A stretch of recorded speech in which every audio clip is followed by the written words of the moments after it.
vamos a estar conversando con un ambientalista, un gran amigo, un hombre a quien yo quiero mucho, respeto mucho, Gustavo Carraquel, ambientalista del movimiento ambientalista Azul, de la Fundación Azul. De verdad que sí, yo lo digo sin ningún resquemor, ¿no? Porque una persona se dedique a defender árboles, ríos, peces, animales los que no tienen voz. Los que no tienen voz, ¿no? De verdad que es un trabajo realmente hermosísimo. Bienvenido, Gustavo, al programa. Muchas gracias, Javier, como siempre, muy agradecido. Un saludo a todos los ven en este momento, en tu programa, que ha sido muy exitoso. Sí, realmente la consigna es luchar por los que no tienen voz. Desde que uno estaba en la escuela de comunicación, uno sabía que tenía que hablar en nombre de otros. Y yo siempre me dediqué a hablar precisamente de esos seres silentes, esos seres que están indefensos frente a todos los problemas. ¡Qué maravilla! Explícanos, Gustavo, lo que tiene que ver sobre todo con la cuestión de los cambios climáticos, particularmente el Zulia, cómo se ha visto afectado. Para llegar al Zulia, Javier, como te he dicho otras veces, hay que estudiar el fenómeno global. Perfecto. Ciertamente, las Naciones Unidas ya convocó desde hace una década a un cuerpo especialista, 300 científicos mundiales, hay 2 venezolanos allí trabajando en ello, que están en estaciones de investigación en el Ártico y en la Antártida, porque son las zonas más sensibles a los cambios que se han suscitado. Este cuerpo, que se llama el IPCC, ya ha presentado pruebas, que yo te traje una información aquí, una imagen, donde por infrarrojo, por pruebas térmicas, que muestran la Tierra. Mira, si usted ve ahí la temperatura que está en cero, hace 20 años los océanos estaban entre -4 y 2 grados. Hoy en día los océanos están ya en 2 grados, porque eso que usted ve verde allí, antes era azul. ¿El verde dónde está? De los océanos. ¿Dónde está el termómetro? Esos son los océanos. Todos los océanos se ven verdes, cuando deberían verse azules por el bajo nivel de temperatura. Pero hoy en día están entre 0 y 2 grados los océanos. En el caso de las placas continentales, la variación puede llegar hasta 4 grados. Esta imagen fue tomada en el 2012, que fue considerado el año más caliente de los últimos 100 años. Ella tiene la mano sobre el lago de Maracaibo. Sobre el lago de Maracaibo, y usted ve el color que allí tiene, ahí demuestra que estamos entre 0 y 2 grados fácilmente. Por el color que tiene la foto, que es una foto tomada solo toma temperatura, aumentos o disminuciones de temperatura. Lo más alarmante de esto es que hace una década los océanos estaban todos en el rango de 0 a -4 grados. Hoy en día están de 0 a 2 grados los océanos. Y las placas continentales ya reflejan en algunas regiones, dependiendo de la saturación de las urbes, hasta tendencias de 2 a 4 grados. Esto todavía no es definitivo. Sí, hay aumento. Esto no es definitivo, porque recuerda que el clima es inexacto. El clima presenta muchas variaciones y la conjugación de elementos es lo que hace posible el clima. Entonces, usted ve allí cómo yo lo... Mira, ahí lo dice, el IPCC ya ha demostrado que hay aumento de las temperaturas en las placas continentales y los océanos con variaciones entre 0 y 4 grados. Donde más hay aumento es en las placas continentales por la actividad humana, debido a la emisión de gases, sobre todo el CO2 que emite el transporte, no los vehículos, la parte vehicular, que emite millones de toneladas al año. Entonces, ¿qué pasó? Si Master nos pone la siguiente imagen, ¿qué pasó? En la siguiente imagen te muestro cómo la Tierra quedó atrapada desde hace una década, ahí está, quedó atrapada en humo, Javier. ¿En humo? En humo, sí, la Tierra está atrapada. En la estratosfera, que es donde se forman las condiciones tormentosas, 80 kilómetros de altura, allí tú ves eso que se ve rojo allí, del lado de la estratosfera, allí quedó atrapado por la presión de la gravedad, todo el CO2, el volumen de CO2, que son micropartículas de carbono. Esas micropartículas de carbono que ascienden en unas 6 horas, permanecen hasta 10 años en la Tierra, allá arriba en la estratosfera. Allá arriba. Y entonces esa capa que se hizo, una nueva capa en la estratosfera, hace que los rayos del sol penetren, pero no los deja salir al espacio. Conclusión, los rayos del sol rebotan, llegan a las placas continentales, se devuelven y cuando llegan a la estratosfera bajan otra vez y se han quedado encerrados, aumentando los niveles de humedad y los niveles de temperatura. Consecuencia directa, esos rayos solares derritieron el Ártico como un 70%. Ese derretimiento del Ártico y la inestabilización de la Antártida, que son los polos de la Tierra, generó toda una alteración climática en las fuerzas eólicas y las fuerzas de temperatura en nuestro planeta. ¿Qué pasa con el lago de Maracaibo? Que el lago de Maracaibo, o Maracaibo, el Zulia, está en la región ecuatorial, es muy cercana a la región ecuatorial, donde por supuesto hay choques de temperatura. Y esta sequía que estamos viviendo ahorita es una condición anormal, atípica, que no se había visto en los últimos 100 años, producto de la concentración. Esto demuestra que el estado Zulia, Javier, tiene alta concentración de agentes contaminantes que están atrapados allá arriba en la atmósfera, porque se nos olvida muchas veces que la Tierra se comunica, es un todo global. Por eso hay ambiente y hay medio ambiente, porque el medio ambiente es tu región. Entonces, en nuestro medio ambiente se demuestra claramente que hay una alta saturación de agentes contaminantes o CO2 en la atmósfera. Y las pruebas me remito a las variaciones climáticas. El Zulia, que hace 10 años la temperatura media era entre 28 y 34 grados, 36 grados, hoy en día es entre 32 y 42 grados con sensaciones térmicas hasta de 50 grados y 60 grados, creo que llegó hace poco. Ha llegado, sí, aquí hasta sí. 60 grados, una cosa que grave. en el Sahara nada más. Entonces, eso es producto de esa acumulación excesiva que tenemos de gases contaminantes atrapados en nuestra estratosfera, aquí en nuestro medio ambiente. Nuestra región está saturada. ¿Por qué? Por el excesivo parque automotor obsoleto y muy contaminante, el transporte público inexistente, pero también muy contaminante. Aquí los mechurrios son constantemente encendidos. La industria petrolera. Las termoeléctricas, usted ve aquí en Los Aticos y ve la Termozulia 1, 2 y 3, cómo han incrementado la temperatura en la región. La petroquímica. Por supuesto, los mechurrios de las petroquímicas, lo dije inicialmente, esa constante emanación sumada a algo muy triste y muy grave, que es que desde el casco urbano hasta las periferias los niveles de deforestación han sido excesivos. Entonces, hoy en día la FAO, la Organización de las Naciones Unidas para la Agricultura y la Alimentación, en vista de este nuevo fenómeno de concentración de agentes contaminantes en la atmósfera, manifiesta que se requieren hasta 22 árboles por persona para respirar adecuadamente. 22 árboles. Habrá 22 árboles en ciudades como Maracaibo. Habrá 22 árboles por persona en toda Venezuela, con un alto nivel de deforestación. El Ministerio del Ambiente, que ha logrado unas grandes campañas de avance, de reforestación, solo ha logrado porcentual el 20% de incremento de masa forestal en Venezuela, frente a la pérdida de miles de millones de hectáreas que tiene nuestra región, nuestro país y nuestra región. Y cuando ustedes hacen el balance desde la Fundación Azul, ¿qué ven? ¿Cuánto más o menos es el déficit que tenemos? Aquí en el Zulia, por ejemplo, aquí en el Zulia se ha perdido alrededor del 70% de la masa original forestal, de la masa forestal original.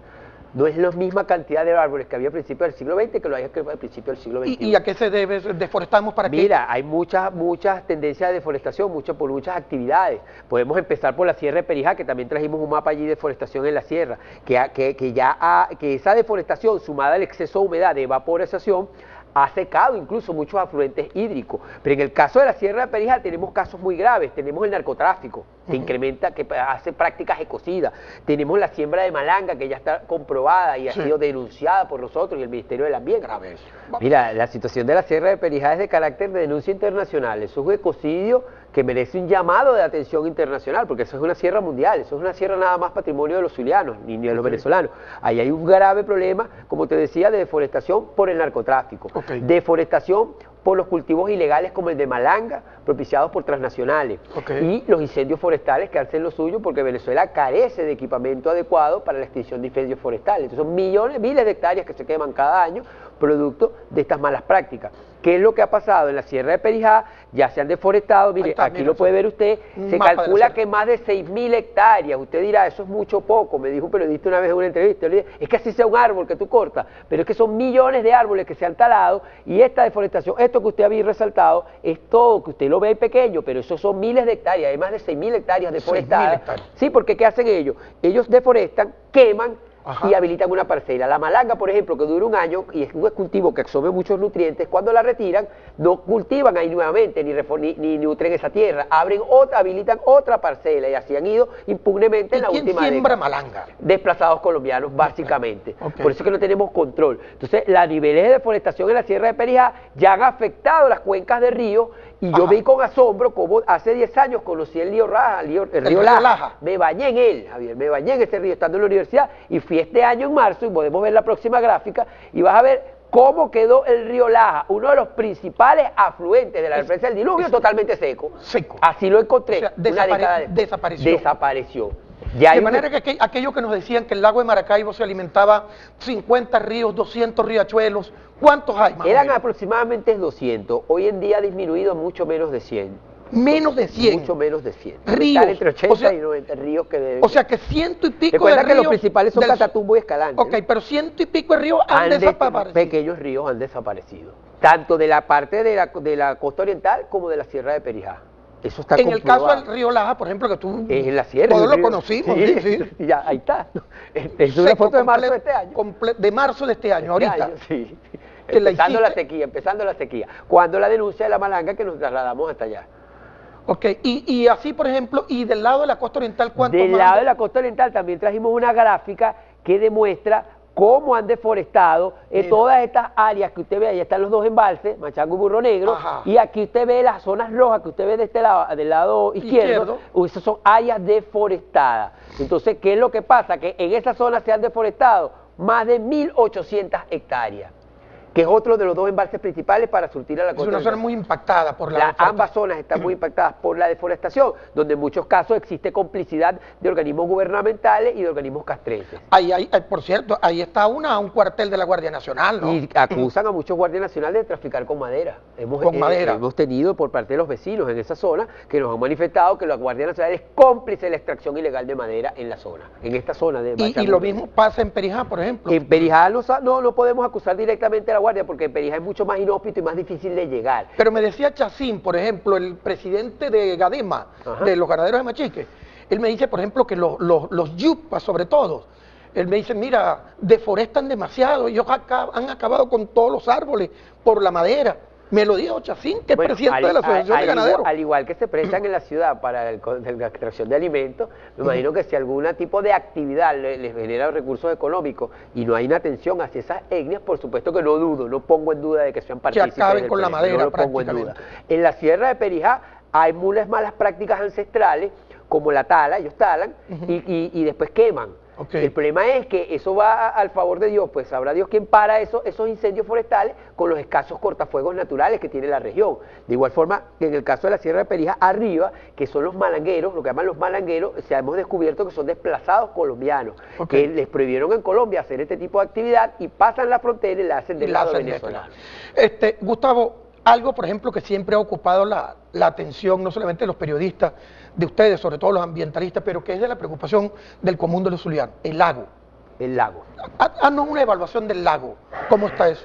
Mira, los pasivos ambientales del lago de Maracaibo ya son irrecuperables. No se pueden recuperar. Aquí hubo un estudio de un equipo que contrató PDVSA, tengo entendido canadiense-japonés, que decretó que hay zonas del lago de Maracaibo, dead zone, zona muerta.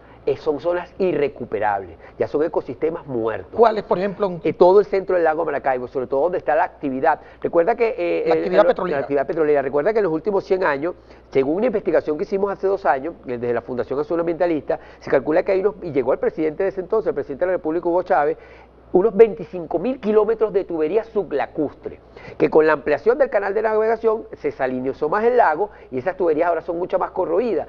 PDVSA no tiene control, Javier, de la cantidad de fugas, de escapes de petróleo que tienen esas viejas tuberías. No tienen control, porque lo que han hecho, ellos hacen como unos bypass, donde se rompe una tubería, eso no lo explica un técnico, hacen un bypass, pero queda ahí la ruptura. Si usted cree que yo estoy mintiendo, que nos está viendo, vaya a las costas del lago de Maracaibo, aquí mismo en la ciudad, y usted va a ver la cantidad de plástico petrolizado que uno encuentra diariamente en estas costas. ¿Cómo encuentra las costas petrolizadas? Aquí en el Mirador de Maracaibo, usted se para allí y usted va a ver todo eso negro, porque está petrolizado. Entonces, hay constantes fugas de petróleo en el lago. En segunda instancia, los vertidos agrotóxicos de la industria agropecuaria en el sur del lago han ocasionado mucha erosión en regiones en ecosistemas muy frágiles. Mira, en el mundo, el problema de la basura se desbordó en las ciudades, sobre todo en Latinoamérica. Es un tema muy álgido, porque no hay control. El sistema de la basura primero colapsó desde la producción, donde en Venezuela el 68% de los hogares es donde se produce la basura, no hay sistemas de recolección, no hay sistemas de destino final. Esto es aquí un caño que está al lado del Core 3, esto es cerca de Isla Dorada, al lado del Core 3, el cajón, caño del cajón, lo llaman a esto, se ha transformado en un vertedero de basura que hasta lo queman. Eso fue tomado hace 15 días, esta foto la tomé hace 15 días. visitando esa zona, donde nos dimos cuenta que hay montañas de plástico acumulado, porque el problema es que como la basura, ese plástico la basura se desbordó en las ciudades y ha ido a parar los ecosistemas más frágiles, a las cañadas, a los ríos, al lago de Maracaibo, todas las costas del lago de Maracaibo, y si alguien cree que es mentira que lo desmienta, están impactadas por contaminación de plástico. Botellas plásticas de 200 cc hasta de 2.5 litros, usted las encuentra allí. Y la alarma que más tenemos ahorita los ambientalistas, que hemos tratado de buscar empresas privadas para el tema del reciclaje, mira, esto es la orilla del malecón de Maracaibo, aquí frente al Día Bermúdez. Entonces, ese es ahí en el malecón. Ahí en las caras nosotros. ¿Esa foto la hiciste ahí? Esta la hice el sábado pasado, hace 8 días. Bueno, fíjate. Mira, entonces, esto no es una cosa que estamos diciendo, no, es que esto es un mito, es en ciertas regiones. Todas las costas del lago de Maracaibo están impactadas por plástico. Te decía que hemos tratado de buscar mecanismos de reciclaje para ese plástico y no se puede reciclar por la contaminación porque tiene materia petróleo, está impregnado con petróleo y las empresas recicladoras no lo pueden utilizar. Porque además tenemos, se supone, una autoridad para el lago de Maracaibo. El ICLAN. Que es el ICLAN, ¿no? Sí. Y entonces cuando uno ve estas cosas, uno se pregunta, ¿no? ¿Y qué hace el ICLAN por esto? El ICLAN es uno de los organismos más inertes que hay en Venezuela. Y es uno de los organismos, lo digo, mira, yo incluso al presidente del ICLAN, Jorge Pedrosa, voy a aprovechar de la amistad que tengo con Javier Muñoz y como comunicador social lo digo. Yo reto al presidente del ICLAN a un debate aquí en tu programa. Yo lo reto. ¿Cómo no? Que venga al programa de Javier Muñoz y vamos a conversar, pero vamos a conversar de cara al público, no ocultos allí los dos, vamos a conversar en vivo y vamos a hablar algunos temas, a que él le diga al lago, que él le diga al Zulia, que él le diga a los zulianos, si es mentira las afirmaciones que nosotros hacemos de los niveles excesivos de contaminación y de la falta de recuperación y de voluntad que ha habido para realmente sanear al lago de Maracaibo. De verdad que la calificación que has hecho, yo la comparto además, ¿no? La falta de iniciativa, ¿no?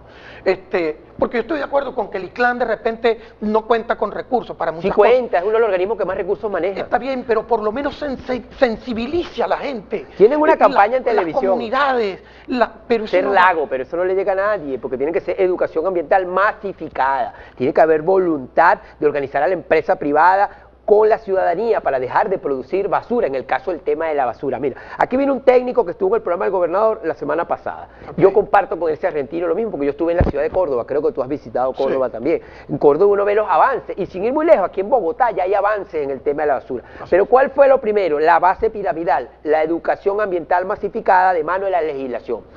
En Florida, en los Estados Unidos, y voy a citar, aunque a mucha gente le molesta, pero son ejemplos que uno ve, la basura orgánica a la que se descompone la sacan los lunes y los jueves retiran los desechos limpios, tienes que separar el vidrio, el plástico, el aluminio, el papel. Nueva York, si usted saca lo orgánico el día que toca lo inorgánico, usted lo multa. A la tercera multa pierde su licencia. La gente no es tonta, entonces se ha organizado un poco más y no hay vertederos de basura, hay rellenos sanitarios. Aquí mucho colega comunicador social se deja llevar un poco por la moda. Entonces te hablan de rellenos sanitarios. Mira, en Venezuela, Javier, se requieren alrededor de 150 rellenos sanitarios. Y el Ministerio del Ambiente asegura que hay más de 300 vertederos de basura a cielo abierto, cosa que contradice la nueva ley de gestión integral de la basura. Y los queman, además. Aparte de eso, para bajarles el nivel, lo que hacen es incendiarlos varias veces durante el año, lo cual ha saturado nuestra atmósfera de agentes contaminantes que van a permanecer hasta una década. Y traen como consecuencia, aparte que, por ejemplo, Maracaibo, hace una década era la sexta ciudad con mayor contaminación atmosférica. Para allá quería ir. El año pasado, Maracaibo pasó a ser la tercera ciudad con mayor contaminación atmosférica. Primero Ciudad Guayana, después Caracas y después Maracaibo. Es un estudio que hizo el Ministerio del Ambiente, publicado por varios periódicos además nacionales. la deforestamos, imagínate. Entonces, sumado a eso, que las urbes, aquí, mira, la FAO ya lo dijo en las Naciones Unidas, es urgente, es inmediato los planes de reforestación urbanos. Las urbes están muy cargadas de concreto y con muy poca flora. Entonces hay que realmente forestar los cascos urbanos, todo terreno que se encuentre, cuanto espacio vacío, hay que hacer pequeñas concentraciones de floras, bosques, para poder un poco brindar absorción de CO2, generar clorofila verde y que podamos sanear un poco el ambiente. Pero no hay políticas orientadas. Si bien es cierto, yo reconozco, el gobierno regional está forestando las periferias, porque el gobierno encontró un pasivo ambiental muy grande, que era la deforestación cercana a los embalses. Entonces el gobernador gobernadora de Las Cárdenas, y ha tenido que mandar a reforestar conjuntamente con la Autoridad Única Regional de Ambiente, Lenín Cardoso, están reforestando las zonas periféricas que han afectado incluso los embalses porque han desaparecido más de 100 ríos en el Zulia. Este fin de semana acaban de inaugurar un parque. Un nuevo parque ecoturístico. Sí, ahí en la costa oriental del lago. Fomentando la línea, que es una línea global. Aquí hay muchos funcionarios públicos, incluso escuché al presidente del ICLAN decirlo, que nosotros le rendimos cuenta a organismos internacionales, pero es que tenemos que trabajar en conjunto con la urbe, con todo el planeta. ¿A quién le vamos a rendir cuenta? ¿A los chinos? Los chinos no se están ocupando. China es una de las regiones más contaminadas y deforestadas del mundo. Así es. Entonces, los cubanos han hecho su avance, pero no generan campañas a nivel global. Entonces, hay una organización, Ocean Conservancy, que es la que hace este Día Mundial de las Playas, que acabamos de celebrar, donde ellos fomentan la educación ambiental, exponer a la ciudadanía a eso que tuviste, a esa foto que tuviste de los altos impactos. Sobre todo, ya descubrimos que el plástico. Y otra cosa que queremos hacer un llamado, aprovechar esta oportunidad, un llamado a las empresas productoras de material plástico, las fábricas de refrescos, sobre todo las embotelladoras de refrescos, no pueden seguir con la irresponsabilidad de que producen, el ciudadano consume y simplemente generan desperdicio. ¿Por qué no la sustituyen? ¿Qué crees tú? Mira, porque son muy costosos los cambios de averiguamos también, ¿sí? La conversión para trabajar con material reciclado o trabajar con material biodegradable es un poco costosa, incluso no lo han hecho a nivel global. Pero es más costoso lo que están produciendo. Por supuesto, y el daño que le están haciendo a la tierra. En el Océano Atlántico hay una isla de plástico de más de 700.000 kilómetros de diámetro. Sí. Y en el Pacífico una de 1.800.000 kilómetros. Venezuela tiene 920.000 kilómetros. 920.000 kilómetros. Bueno, la del Pacífico es 2 veces Venezuela. ¿Qué es lo que pasa? El plástico es fotosensible a las temperaturas. Usted mete unas tapitas plásticas en una olla y cuando empieza a hervir el agua ya se unen. Ese mismo fenómeno pasa en los océanos con la radiación solar y los aumentos de temperatura. Pero en el Atlántico, que tiene unas cordilleras volcánicas submarinas, por supuesto que la temperatura es mayor. Entonces, hay condensaciones de plástico de hasta 100.000 unidades. ¿Cómo las vamos a recoger si están aglutinadas? ¿Qué pala le vas a meter para recoger 100.000 unidades de plástico? ¿Qué se hace con eso? Ese plástico ya está llegando aquí a las islas del Caribe y penetrando nuestro lago de Maracaibo. Son millones, miles de toneladas anualmente que llegan de plástico al lago de Maracaibo y no se ha hecho nada por sanearlo realmente. Las políticas ambientales se quedan cortas y las ONG no nos damos abasto porque hacemos campañas periódicas, pero no podemos porque es un problema de Estado. Ya el problema se transformó en una agenda pública permanente. No podemos seguir jugando a la ecología de compensación. Siembra un arbolito aquí, recoge una basurita allá. No, porque se nos escapó de las manos. ¿Y qué ciudadano de Maracaibo me va a discutir que no esté expuesto a la basura? ¿Quién no está expuesto aquí a la basura? Empezamos por el aumento de la temperatura producido por alteraciones climatológicas de un sobrecalentamiento que generó el parque automotor excesivo, la quema excesiva que hay en la zona de periferia de Maracaibo, tanto de mechurrios de la petroquímica como las termoeléctricas que están en la Cañadas, pero que recuerda que como es medio ambiente todo eso se conjuga. El incremento, por supuesto, del desbordamiento del problema de la basura. Sí. Los plásticos aumentan la temperatura y tuviste esas costas forradas en plástico. Ves la ciudad forrada en plástico. Ahora, Gustavo, el mensaje que enviamos al mundo parece ser muy triste, ¿no? Y cuando digo que enviamos los venezolanos, por ejemplo, deberíamos, creo yo, ser el único país en el mundo que eliminó el Ministerio del Ambiente. Sí, una cosa que mira, pero... No solo lo eliminó, al ambiente, el ambiente, la ecología, el conservacionismo, no puede tener tintes ideológicos políticos. Sí. Entonces ahora es ecosocialismo. Yo no sé cómo se digiere eso, porque yo soy ambientalista y tú lo sabes. Yo tengo 46 años, Javier, y tengo 32 en esto.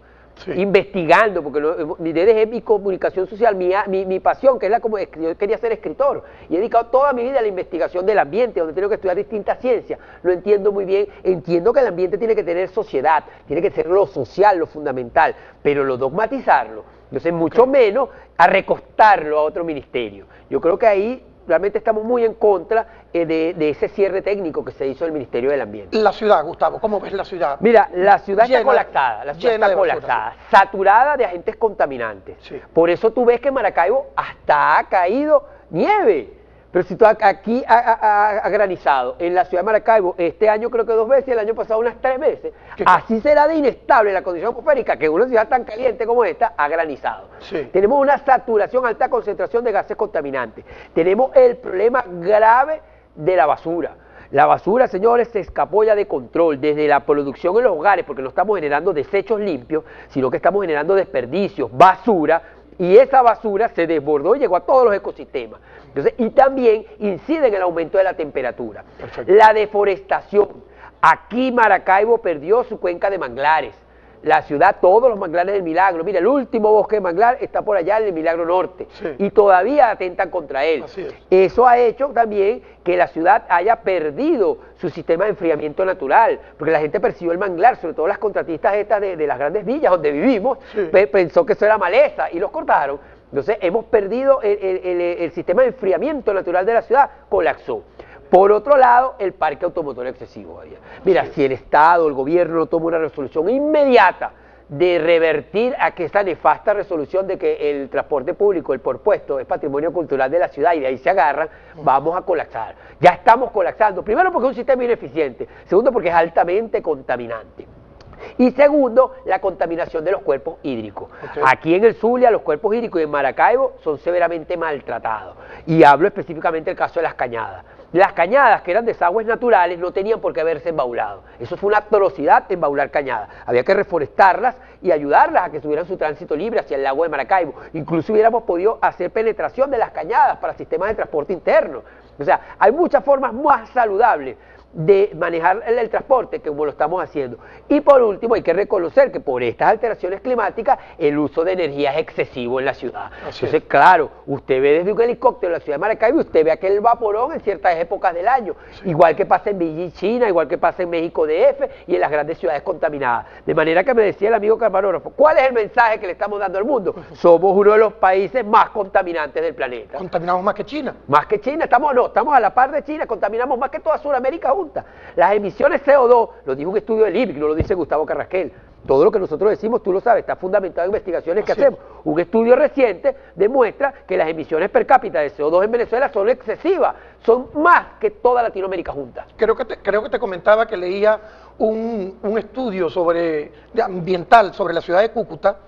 Y los expertos colombianos en Cúcuta dicen que quien los contamina es la petroquímica. Es Venezuela, quien les envía contaminación. Bueno, ahí hay un poco de ambas partes, porque ellos nos envían mucha contaminación por el río Escalante y Catatumbo, de minería ilegal, de derrames petroleros cuando los vuelan, cuando hay voladura de oleoductos. De los oleoductos en la guerrilla. Eso se derrama mucho petróleo, la minería ilegal hace lo suyo, y ellos, al igual que nosotros aquí, la costa oriental carece de plantas de tratamiento de aguas residuales. Entonces, todos los vertidos que llegan al lago de Maracaibo, tanto desde Colombia como de nosotros mismos. Pero en Sudamérica los que más contaminamos somos nosotros. Mira, actualmente Venezuela es el país con mayor producción per cápita de CO2 en Sudamérica. Todos los países de Sudamérica juntos no contaminan más que Venezuela. Sumado al pasivo que tú le entregas al mundo, el principal agente contaminante, que es el petróleo, la quema de combustibles fósiles. Ya por ahí tenemos ya teníamos ese estigma en nuestro haber. Ahora nos sumamos que el consumismo desmedido, la inconsciencia con que nos manejamos y la falta de apego a nuestro país ha hecho que seamos derrochadores en todos los sentidos, en energía, en recursos hidráulicos, en producción excesiva de basura, en quema de combustible. Entonces, el único país del mundo que tiene estos subsidios, mira, que yo diría que son muy dañinos, es Venezuela con respecto al tema de la gasolina. Las Naciones Unidas anda pidiendo eliminar los subsidios a combustibles fósiles. Y en Venezuela hay un retardo para la aprobación del aumento de la gasolina. Bueno, Raquel, a partir del próximo lunes, en este periódico que hacemos todos los días para ustedes, versión final, Gustavo va a estar escribiendo una columna. Vamos a hacer una serie de reportajes, alrededor de 8 a 10 reportajes, donde vamos a estar hablando sobre cambio climático, sobre ambiente, sobre una cantidad de cosas, pero lo hemos invitado para que él, junto con un grupo de especialistas que hacen su trabajo en la Fundación Azul, nos orienten a todos los zulianos, a los maracaiberos, sobre los problemas básicos, fundamentales del